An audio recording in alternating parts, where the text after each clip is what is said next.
Welcome to Paranormal Pages. Let's get straight into the true scary stories.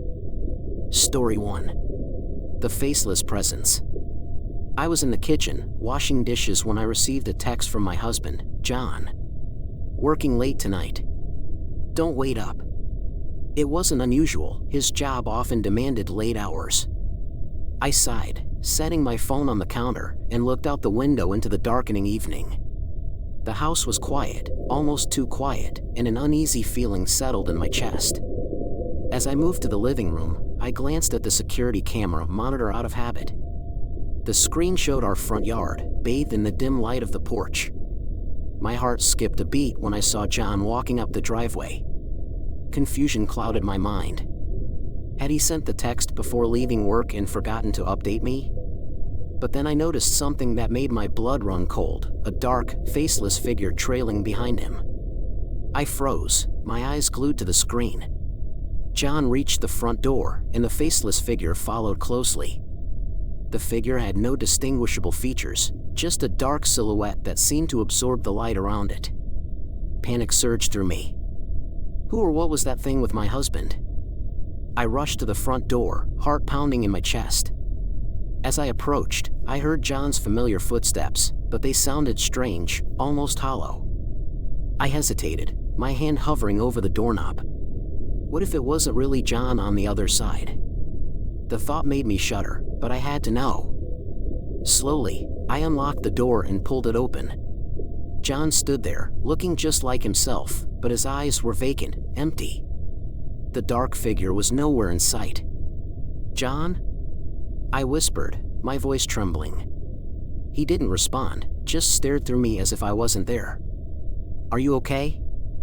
I asked, reaching out to touch his arm.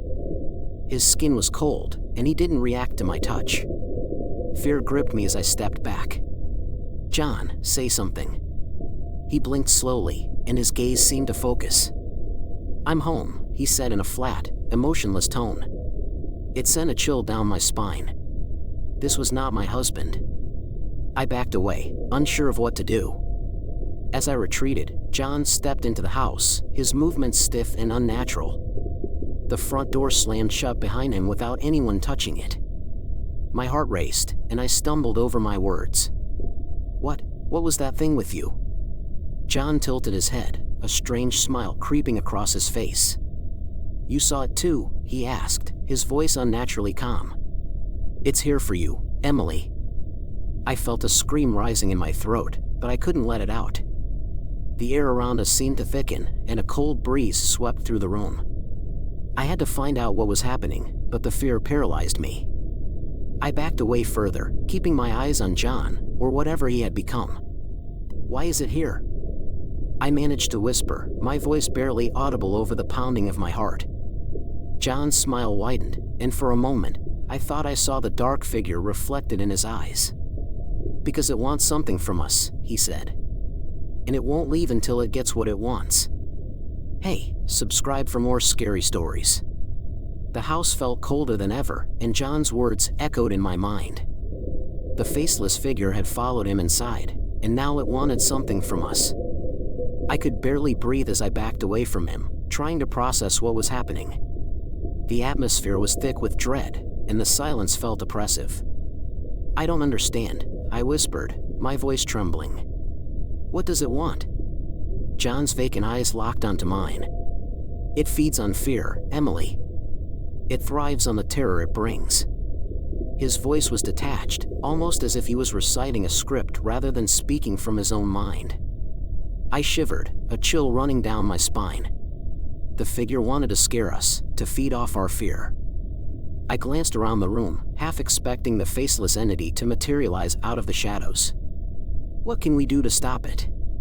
John's expression softened for a moment, a flicker of his old self shining through. We need to find out what it is and why it's here. Until then, we must stay strong and not give in to fear. But the determination in his voice was fleeting, replaced by the same eerie calm. I nodded, though my mind was racing. There had to be something, some way to understand what was happening. I moved to the kitchen and grabbed my laptop, searching frantically for any information on faceless entities or supernatural occurrences. Every creak and whisper in the house made me jump, my nerves frayed to their breaking point. Hours passed, and the night grew darker. John sat motionless on the couch, staring blankly at the wall. My search yielded little more than vague legends and cryptic folklore. The faceless figure was an enigma, a nameless horror that defied explanation. As I read through another article, a sudden noise from upstairs made me jump. A loud thud followed by a dragging sound.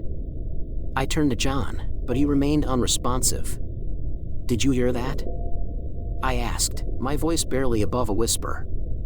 He didn't react, his eyes still fixed on some invisible point in the distance. Swallowing my fear, I grabbed a flashlight and headed upstairs. Each step felt like a journey into the unknown, the air growing colder with every step. The hallway was dark, the shadows seeming to dance and flicker in the dim light. The sound was coming from the guest room at the end of the hall. My heart pounded as I approached the door. I pushed it open slowly, the hinges creaking ominously. The room was empty, but the window was wide open, letting in a cold breeze that made the curtains flutter like ghostly figures. I stepped inside, shining the flashlight around. Nothing seemed out of place, yet the sense of dread was overwhelming. Suddenly, the door slammed shut behind me, and the room plunged into darkness. I spun around, my flashlight flickering. "Who's there?" I demanded, trying to keep my voice steady. There was no response, only the sound of my own breathing and the soft rustle of the curtains. Then I saw it, the faceless figure standing in the corner of the room, its presence a void that seemed to suck in all light. I froze, unable to move or scream.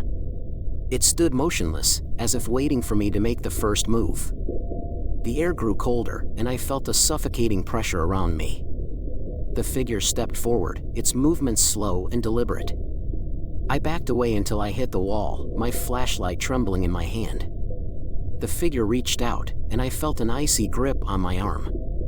Panic surged through me, and I yanked my arm away, stumbling toward the door. I flung it open and ran downstairs, my heart racing.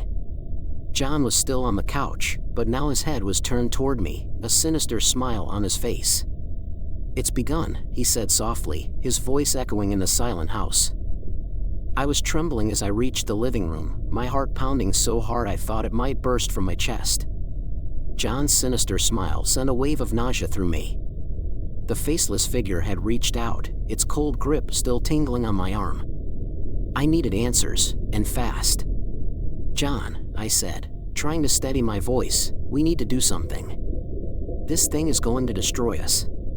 His expression softened briefly, and I saw a glimmer of my husband behind those vacant eyes. "We have to stay strong, Emily. It's feeding off our fear. We can't let it win." But how could we stay strong when our own home had become a place of horror? I glanced at the clock. It was past midnight, and the darkness outside seemed to press against the windows, threatening to engulf us. "There must be a way to fight it," I muttered, more to myself than to John. John's gaze shifted, and he seemed to be struggling with himself.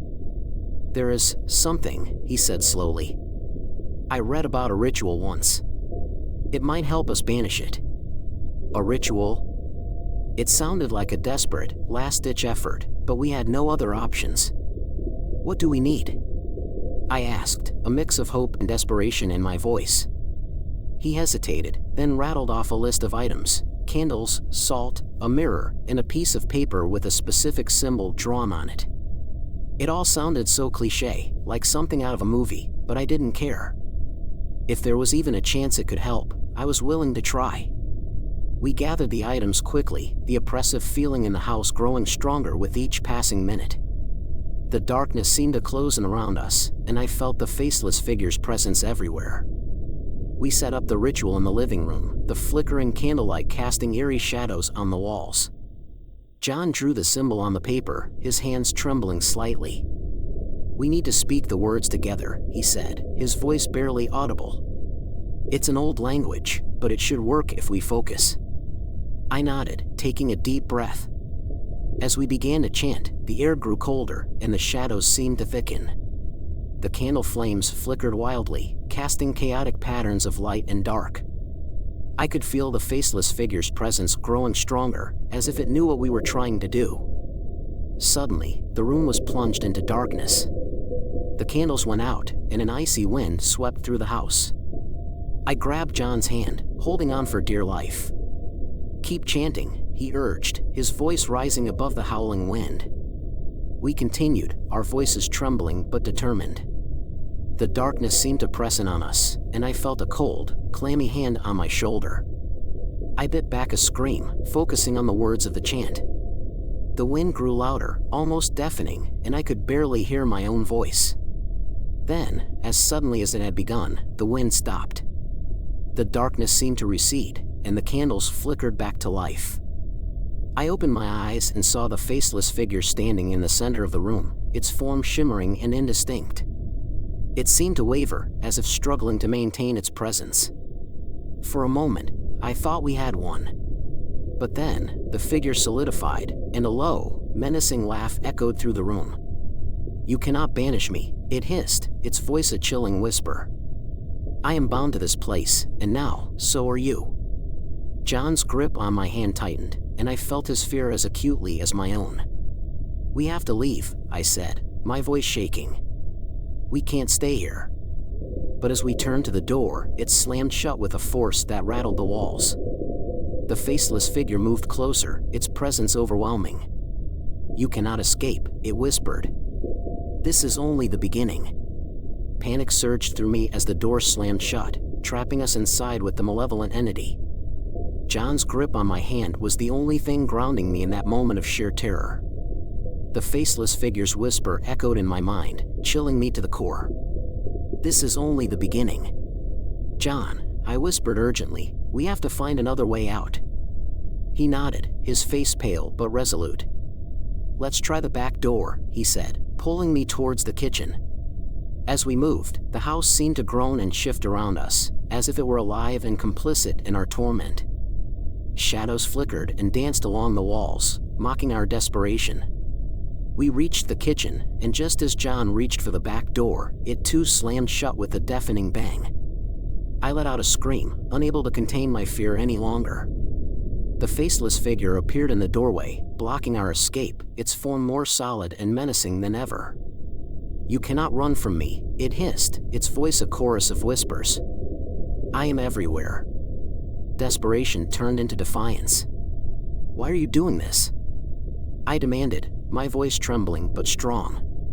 "What do you want from us?" The figure's faceless head seemed to tilt, as if considering my question. "You trespassed in my domain," it said slowly. "This house is my prison, and now, it is yours as well." John squeezed my hand, drawing my attention. "Emily," he said quietly, "there's something I need to tell you. Before we moved here, I found an old diary in the attic. It belonged to the previous owner, a woman named Margaret. She wrote about a dark presence, a spirit that haunted this place. Why didn't you tell me?" I asked, feeling a mix of anger and betrayal. "I thought it was just stories," he said, his voice breaking. "I didn't want to scare you. But now I realize, we should have never ignored the warnings." The faceless figure moved closer, its form shifting and flowing like smoke. "She summoned me," it said, its voice cold and empty. "She tried to bind me here, but she failed. Now you must suffer the consequences." I felt a surge of determination. "No," I said firmly. "We won't let you trap us here.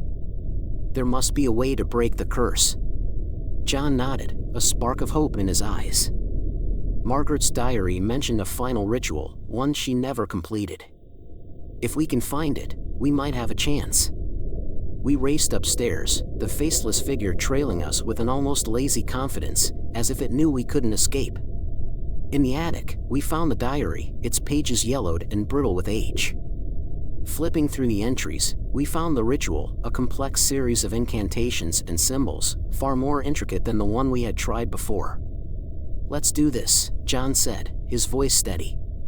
We gathered the necessary items and set up the ritual circle in the attic. The air was thick with tension, and I could feel the faceless figure's presence looming behind us. As we began the chant, the figure let out a shriek of rage, its form dissolving into a swirling mass of shadows. The room grew colder, and the shadows seemed to come alive, clawing at us. We held hands, focusing on the incantation, our voices rising above the chaos. The figure's screams grew louder, a cacophony of anger and despair. The shadows swirled faster, obscuring everything. Just as I thought we would be consumed by the darkness, there was a blinding flash of light. The shadows recoiled, and the faceless figure let out one final, agonized scream before dissipating into nothingness. Silence fell over the attic. We collapsed to the floor, exhausted but relieved. Did we do it? I asked, my voice barely above a whisper. John nodded, pulling me into his arms. I think we did. It's over. But as we caught our breath, the house creaked ominously. The temperature plummeted once more, and a familiar, sinister whisper filled the air. You cannot escape. I am bound to this place, and now, so are you. We looked at each other in horror as the realization dawned. The ritual hadn't banished the entity, it had merely transferred the curse. The faceless figure was gone, but its malevolent presence lingered, now bound to us. We were trapped, prisoners of the house and its eternal darkness. Subscribe for more true scary stories. Story 2. Midnight Playground. The sound of children laughing echoed through the empty playground at midnight. I was jolted awake by the eerie, cheerful noise. My heart pounded in my chest as I glanced at the clock on my nightstand, 12:03 a.m. Who could be out there at this hour? My small suburban neighborhood was usually silent after dark, and the playground should have been deserted. Curiosity and concern gnawed at me. I got out of bed, slipping on a pair of shoes and grabbing my flashlight. My husband, Tom, stirred slightly but didn't wake. I hesitated for a moment, considering waking him, but decided against it. I didn't want to alarm him over what was probably just some teenagers playing a prank. The night was cool and still as I stepped outside. The laughter continued, growing louder and more distinct. It sent a chill down my spine. I walked down the street, the beam of my flashlight cutting through the darkness. The closer I got to the playground, the more I felt an inexplicable sense of dread. As I approached the gate, I saw the swings moving on their own, back and forth, as if unseen children were playing. My breath caught in my throat. There was no wind, nothing to explain the movement. The laughter persisted, an eerie, disembodied sound that seemed to come from everywhere and nowhere. I stepped through the gate, my flashlight flickering as if struggling against some unseen force. "Hello?" I called out, my voice trembling. "Is anyone there?" The laughter stopped abruptly, leaving an oppressive silence in its wake. The swing sets continued to move, their creaking chains the only sound in the night. I scanned the playground, searching for any sign of life. The merry-go-round spun slowly, its rusty joints squealing. The slides and jungle gym stood ominously, bathed in the pale light of the full moon. I felt a cold sweat break out on my forehead. Something was very wrong. A rustling sound caught my attention, and I swung the flashlight towards the source. The beam landed on a figure standing by the sandbox. A small child, no older than 8, with long, dark hair obscuring their face. My heart raced as I took a cautious step forward. "Hey, are you okay? Where are your parents?" The child didn't respond. Instead, they turned and walked slowly towards the swings. I followed, a sense of unease growing with each step. As I got closer, I realized the child's feet didn't touch the ground, they hovered just above it, gliding silently. My blood ran cold. "Stop!" I shouted, my voice breaking. The child paused, turning to face me. As they lifted their head, I saw their eyes, dark, empty voids that seemed to suck in all light. I stumbled back, nearly dropping the flashlight. The laughter started again, louder and more mocking, as if it were coming from the very shadows. Panicked, I turned to run, but the gate slammed shut with a force that rattled the metal fence. I was trapped. The swings began to move more violently, the chains clanging like sinister chimes. The child vanished, leaving me alone in the haunted playground. Desperation clawed at me as I tried to pry the gate open. It wouldn't budge. I turned back, my flashlight flickering again. The merry-go-round spun faster, and I could see shadowy figures now, indistinct forms that seemed to dance and play, their laughter a cacophony of horror. I fell to my knees, covering my ears, trying to block out the maddening sound. The air grew colder, and a dense fog began to roll in, obscuring my view. I felt a presence behind me, a cold breath on my neck. Slowly, I turned, the flashlight barely illuminating the figure now looming over me. It was the child, but their face had changed, twisted into a grotesque grin. "Come play with us," they whispered, their voice echoing with countless others. "Stay with us forever." "Stay with us forever," the child whispered, the sinister grin spreading across their face. My heart pounded as the air around me seemed to thicken. I scrambled to my feet, backing away from the haunting figure. The laughter of invisible children echoed through the playground, a cacophony of malice. "No," I managed to gasp, shaking my head. "I won't stay." The child's grin widened, and they tilted their head to one side. "But you belong here now," they said, their voice layered with countless others. As I backed away, I felt the chill deepen, the temperature dropping so rapidly my breath became visible in the moonlight. I turned and bolted toward the merry-go-round, now spinning furiously. The shadowy figures danced around it, their forms shifting and blending with the darkness. Panic clawed at my throat as I struggled to find a way out. The gate was still firmly shut, the chains rattling ominously. Suddenly, a hand grabbed my arm. I screamed, jerking away and shining the flashlight toward the source. It was Tom. Relief flooded through me, though his face was pale and etched with worry. "Emily, what are you doing out here?" he demanded, his voice cutting through the eerie laughter. "Tom, we need to get out of here," I said, grabbing his hand and pulling him toward the gate. "Something is wrong. The playground, it's haunted or cursed or something." He looked at me skeptically but didn't argue. Together, we pushed against the gate with all our strength. For a moment, it resisted, but then it swung open with a loud creak. We stumbled through, and as soon as we were outside, the oppressive feeling lifted slightly. The laughter faded, leaving an eerie silence. We hurried back to the house, locking the doors and drawing the curtains. Tom watched me closely, concern in his eyes.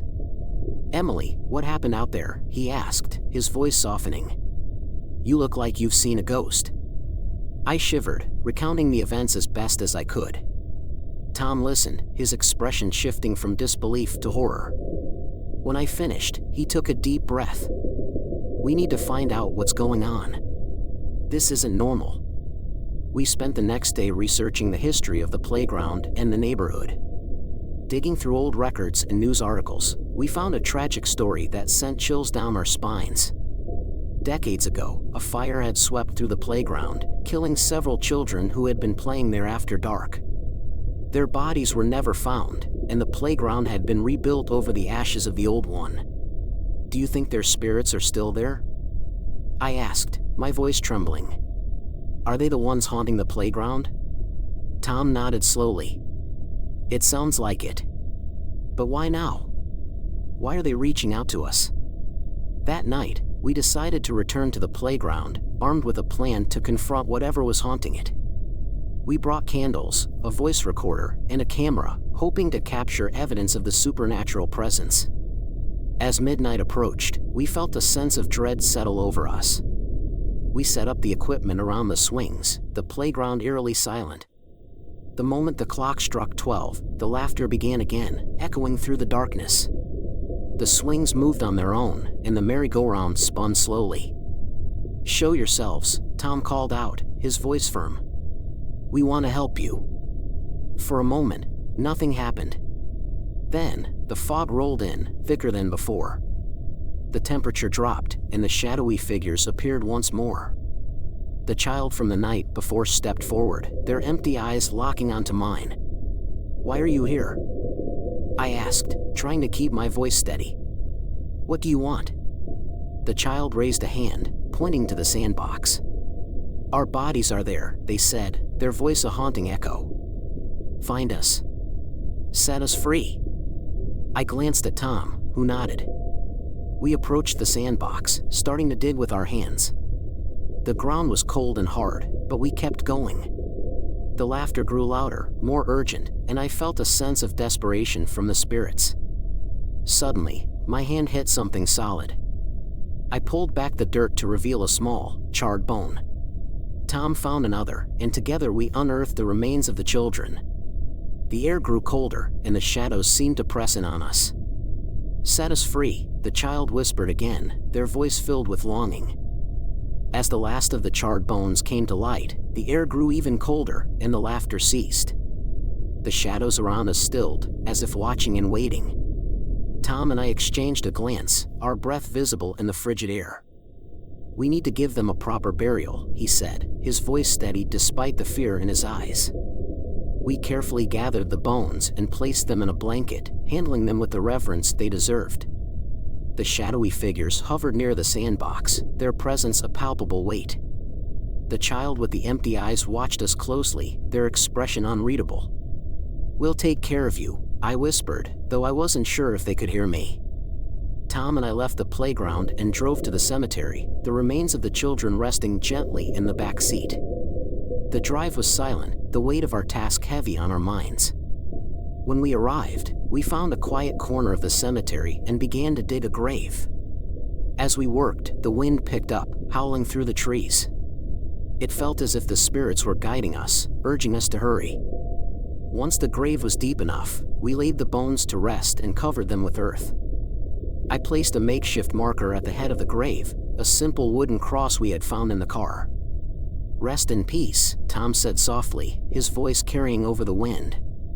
You're free now. We stood in silence for a moment, hoping our efforts had brought the spirits some measure of peace. The oppressive feeling began to lift, and the air grew warmer. I felt a sense of relief wash over me, as if the spirits were finally at rest. As we walked back to the car, I couldn't shake the feeling that something was still watching us. I glanced over my shoulder and saw the child standing at the edge of the cemetery, their empty eyes fixed on me. They lifted a hand in a slow, deliberate wave before fading into the darkness. We returned home, exhausted but hopeful that the nightmare was over. The next day, the playground was quiet, and the swings were still. It seemed our efforts had worked. The laughter and the eerie presence were gone, and the neighborhood returned to its normal, peaceful self. However, that night, I was jolted awake by a familiar sound, the laughter of children. My heart pounded in my chest as I sat up, listening intently. The clock read 12:03 a.m. I shook Tom awake, and he groggily followed me downstairs. The sound was faint but unmistakable, coming from the direction of the playground. We grabbed our flashlight and headed outside, our dread returning with each step. When we reached the playground, the swings were moving on their own again, and the laughter echoed through the empty night. The shadowy figures were back, more distinct than before, their forms clearer and more menacing. The child appeared once more, their empty eyes boring into mine. You set us free, they said, their voice a chilling whisper. But now you must pay the price. I felt a cold hand grip my arm, and I yanked away, stumbling back. What do you want from us? I cried, my voice shaking with fear. The child stepped forward, their expression twisted into a sinister smile. You disturbed our rest. Now you must join us. Tom grabbed my hand, and we backed away slowly, the realization dawning on us.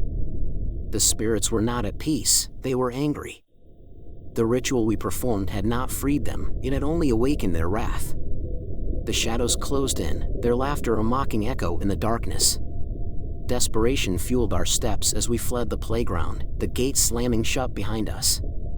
The laughter followed us home, a relentless reminder of our mistake. Inside, we locked the doors and huddled together, but the sense of foreboding was stronger than ever. We have to find another way, Tom said, his voice filled with determination. There must be something we missed. We spent the next day researching again, combing through the old records and articles. Buried in the back pages of an old newspaper, we found a story about a ritual designed to appease vengeful spirits. It required a personal item from each of the deceased, something they had cherished in life. "We need to find their belongings," I said, feeling a glimmer of hope. "It's the only way to truly set them free." That night, we returned to the playground, armed with the knowledge of the new ritual. The spirits were waiting for us, their laughter echoing in the still night. The child with the empty eyes watched as we began to dig once more, searching for the items that would finally bring them peace. The child with the empty eyes watched us as we dug, their presence a constant, oppressive weight. Tom and I worked quickly, uncovering the ground around the sandbox.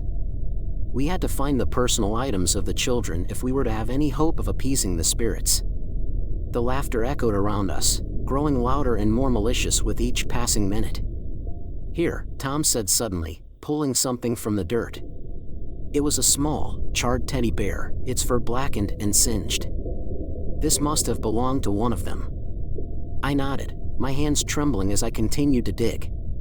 Soon, we found more items: a doll, a toy car, a small book with burnt edges. Each discovery brought a wave of sadness and guilt.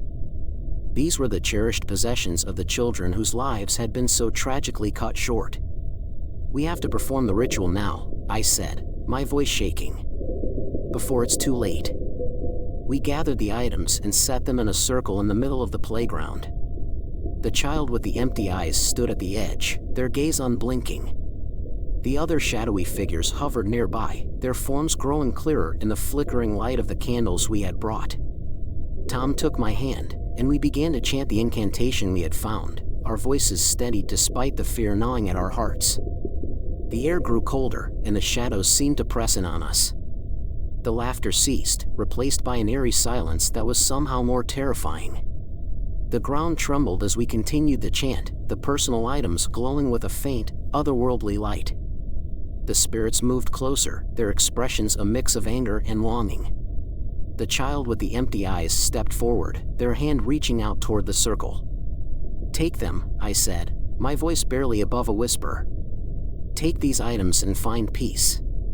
The child's hand hovered over the teddy bear, and for a moment, I thought we had succeeded. But then, their expression twisted into one of rage. "It's not enough," they hissed, their voice a chorus of tormented souls. "You disturbed our rest. You must join us." The candles went out, plunging us into darkness. The shadowy figures closed in, their forms now solid and menacing. I felt a cold hand grip my arm, and I screamed, trying to pull away.